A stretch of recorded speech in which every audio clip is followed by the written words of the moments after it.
Let me ask you a simple question. How many of you sitting here today find it easier to say I is to others than to say I is to yourself? Raise your hand, be honest.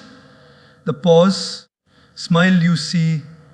Most of us are experts in taking care of everyone else's needs, but when it comes to our own well-being, our own happiness, our own dreams, we put ourselves last in the queue of life. And then we wonder, why am I so drained? Why do I feel unfulfilled?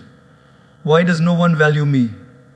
The truth is, when you don't put yourself first, the world won't either. Today, let's talk about why putting yourself first is not selfish, but necessary to live a meaningful, balanced, and fulfilling life.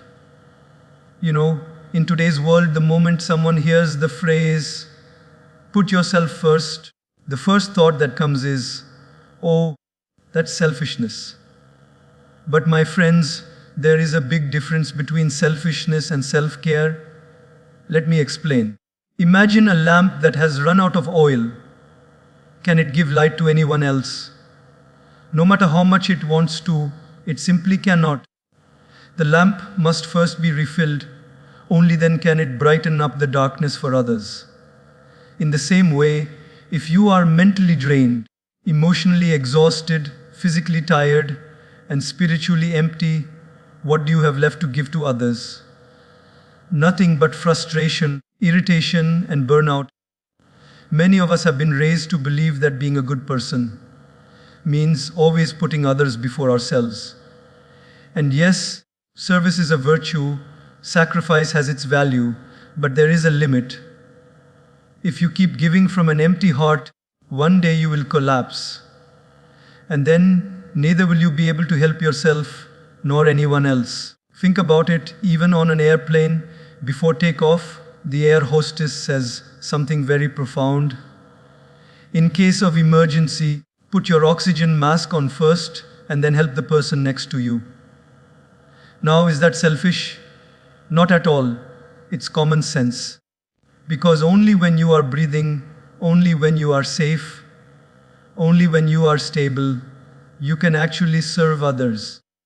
Putting yourself first doesn't mean you stop caring about people. It means you take responsibility to recharge yourself, to nourish yourself, to be at your best version. When you eat well, rest well, and maintain peace of mind, you are not just helping yourself, you are indirectly helping everyone around you. Because then your presence becomes a source of calmness, your words become a source of encouragement, and your actions become a source of inspiration. The problem is, we often confuse martyrdom with goodness. We think if I sacrifice everything I want, if I always suppress my needs, if I make everyone else happy at the cost of my own well-being, then people will love me more. But what actually happens? The more you neglect yourself, the more drained and resentful you become. And instead of gratitude, you start feeling unappreciated. You end up giving love, but inside you feel empty. That's not service, that's self-destruction. So remember this truth. Taking care of yourself is not a luxury, it is your responsibility. Because when your cup is full, love overflows naturally. When your energy is charged, service becomes joyful. When your heart is at peace, relationships flourish. And when your mind is clear, your decisions uplift not only you, but everyone connected with you. One of the greatest struggles in life is learning to say no. We are so afraid of disappointing others, of hurting their feelings, of being seen as rude or selfish, that we stretch ourselves thin, agreeing to things we don't want to do, committing to things that drain us, just so people will think we are nice. But let me tell you something, people who always say yes to everyone else often end up saying the loudest no to themselves.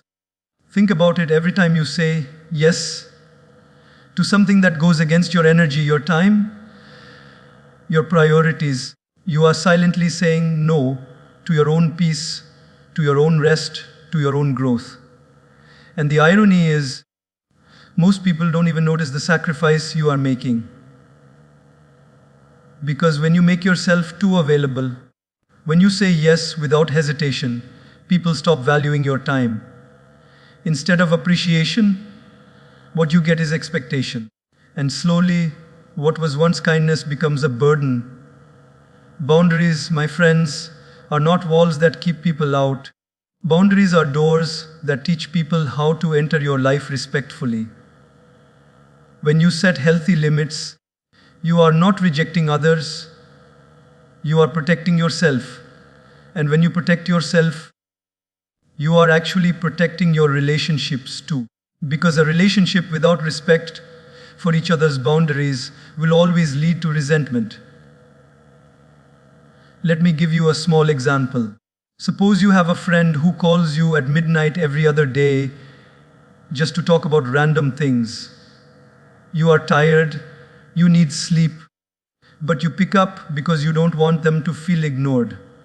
Now, initially you think, I'm being a good friend. But after weeks of poor sleep, irritation builds up. One day you snap at them, can't you stop disturbing me? And suddenly the relationship gets damaged. What could have saved it?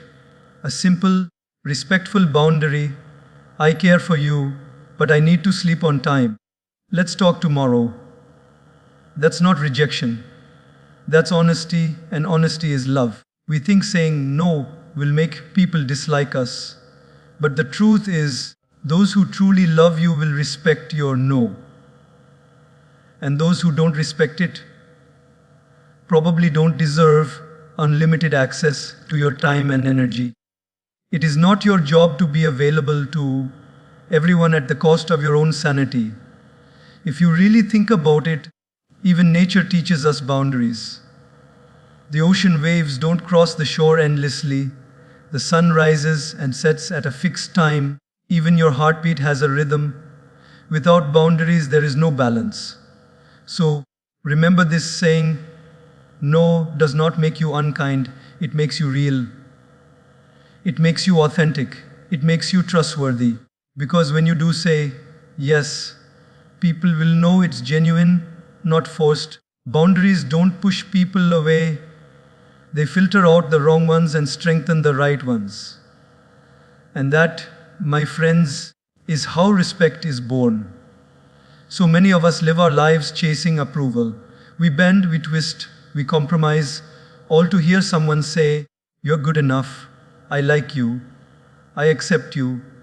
And yet the truth is, no matter how much you try, not everyone will approve of you. In fact, some people are determined not to. And if you make your peace depend on their opinion, you'll spend your entire life restless. I've seen people who can't say what they feel because they're afraid. What will people think? They don't pursue their dreams because someone might disapprove. They don't even dress the way they want because they're waiting for 1,000 invisible judges in their head to nod in agreement.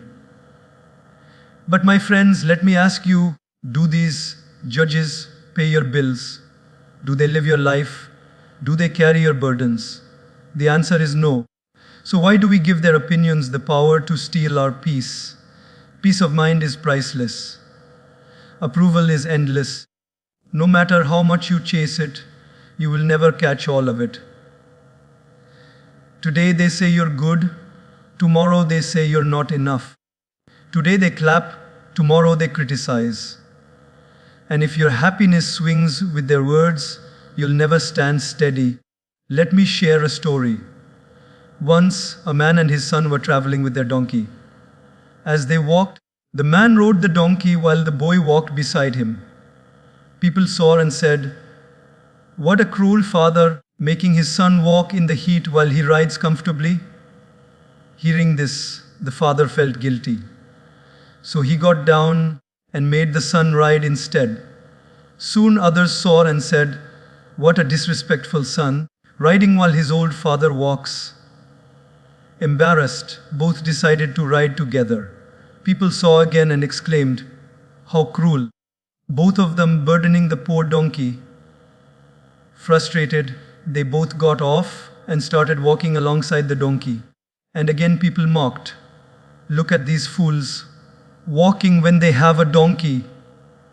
No matter what they did, somebody had something to say. That's life. If you live for approval, you will be like that father and son, constantly changing, constantly restless, never at peace. But when you choose peace, when you choose what feels aligned with your values and your heart, then you live free. So stop sacrificing your inner peace on the altar of people's opinions. Start asking yourself, does this choice bring me calmness? Does it align with my principles? If yes, then go ahead, even if the world criticizes. Because let me tell you, people will talk no matter what. Let them. You don't need to silence the voices outside, you just need to silence the noise inside. When you prioritize inner peace over approval, your life changes. You sleep better at night. You wake up with clarity. You stop overthinking every word you said, every step you took. And most importantly, you stop being a slave to a crowd that doesn't even know what it wants. Approval is temporary, but peace is permanent. Choose peace, and approval will no longer control you. One of the greatest mistakes we make in life is underestimating our own worth. We live in a world that constantly measures us against others. How much you earn, how successful you look, how many followers you have, how quickly you achieve things. And when we don't fit into these molds, we quietly tell ourselves, maybe I'm not good enough, maybe I don't matter as much as others. But my friends, let me remind you, if you undervalue yourself, don't be surprised when others do the same.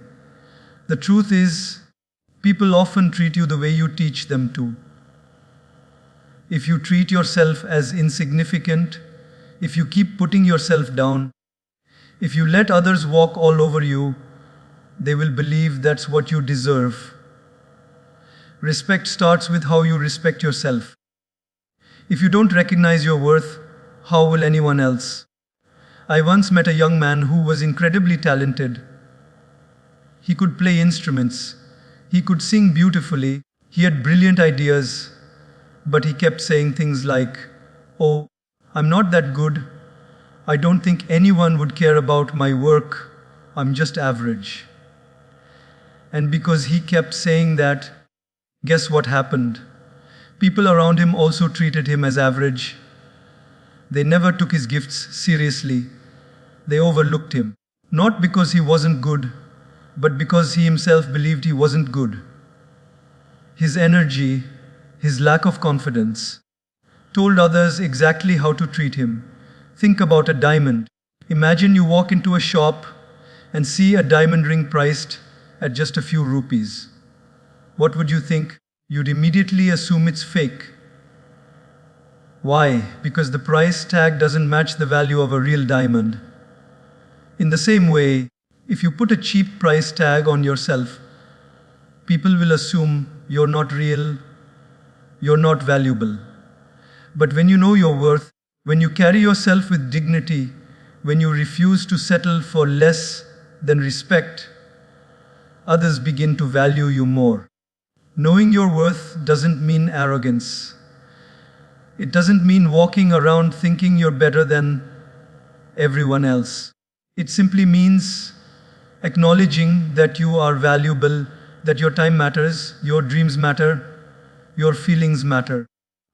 It means you don't let people treat you like an option when you deserve to be a priority. It means you don't let temporary opinions define your permanent identity. When you start valuing yourself, something beautiful happens.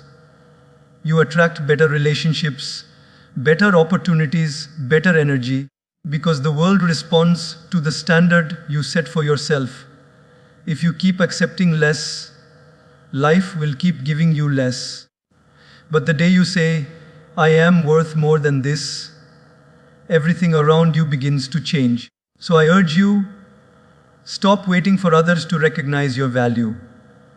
Stop waiting for applause, for approval, for someone else to remind you who you are. You are already worthy, you are already valuable, and until you see it, no one else will. Respect yourself enough to walk away from what doesn't serve you. Believe in your worth enough to pursue what sets your soul on fire. And carry yourself with the quiet dignity of someone who knows, I don't need to prove my value. I am valuable. Time, my friends, is the most valuable currency we have. Yet, strangely enough, it is the one we waste most carelessly. We spend hours, days, even years investing our energy into other people's opinions, other people's demands, other people's priorities, and then we sit back one day and wonder, where did my life go? The truth is simple. Your time is your life. How you spend your time is how you are spending your life. Many of us live as if time is unlimited, as if tomorrow is guaranteed. But every tick of the clock is a reminder that your life is moving forward, never backward. Every moment you waste on things that don't matter, on people who don't care, on worries that don't serve you, is a moment of your life that you will never get back. And yet, when someone asks for our time, we give it away so easily, without even thinking. Imagine this. If someone tried to take money out of your wallet, you would protect it immediately. But when people steal your time with meaningless conversations, endless distractions, unnecessary drama, you let them. Isn't it strange that we protect money, which can be earned again, but we don't protect time, which can never return? Let me share something with you. I once met an elderly man who said something very profound. When I was young, I traded my time for money. I thought I was smart. I worked day and night, earning more and more. But now, when I'm old, I'm trying to trade my money back for time. More years, more health, more life. And I realize, no matter how much money I spend, I can't buy back even a single day. That hit me deeply. Because it's true. Time is the one thing money can't buy, yet it's the one thing we often waste the most. We spend so much time fulfilling other people's expectations. We say yes to events we don't want to attend. We scroll endlessly on things that don't feed our mind. We get stuck in conversations that drain us, all while ignoring the things that truly matter. Our passions, our growth, our family, our inner peace. Every yes you give to something meaningless is a no you are giving to something meaningful. So, my friends, start looking at time